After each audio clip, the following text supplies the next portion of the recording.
Sa park? Sa park. Ikaw talaga yung bibig mo. Dito. Diba sinabi ko pa, parang autofocus ka ako, hindi na gumagana. Ayan guys, may mga ilaw na. Binuksan na yung mga ilaw dito sa puno. Yung puno guys, nakabukas na. Kaya maganda na siya tingnan. Ayan o. Oh. Diba guys? Kaso lang nga yung ano ko, wala lang siyang ilaw. Ano ba? Hawakan mo nga yan, baka mamaya ay nagbablog ako eh. Maano pa yan. Ayan guys, bukas na yung mga ilaw dito sa Freedom Park. Ang ganda, di ba? Oh, yun oh, yung may nalalaglag na ilaw, oh, cute. Ang cute niyan, oh. Wow.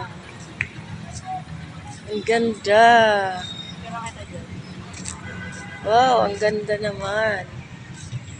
Oh. Teka lang ah.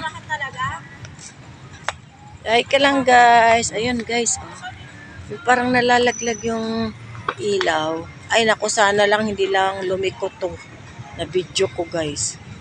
Baka malikot pa. Wow. Very nice view. Oh. Wow, ang ganda. Ayun guys, papasok tayo. Malaki kasi yung Freedom Park nila dito. Tatlo siyang plaza. Ito, una-una tong plaza. Tas may gitna, tas mayroon dun sa dulo. Ayan, ang ganda. Ayan guys, oh. Diba? Wow, ang ganda, diba? Hanggang doon yan guys. Yun, oh. Ay, dito, saan tayo? Sa gilid kaya tayo? Eh, kasi, asan na ba yun? Kung makita, ay, ayun, doon lang pala yun.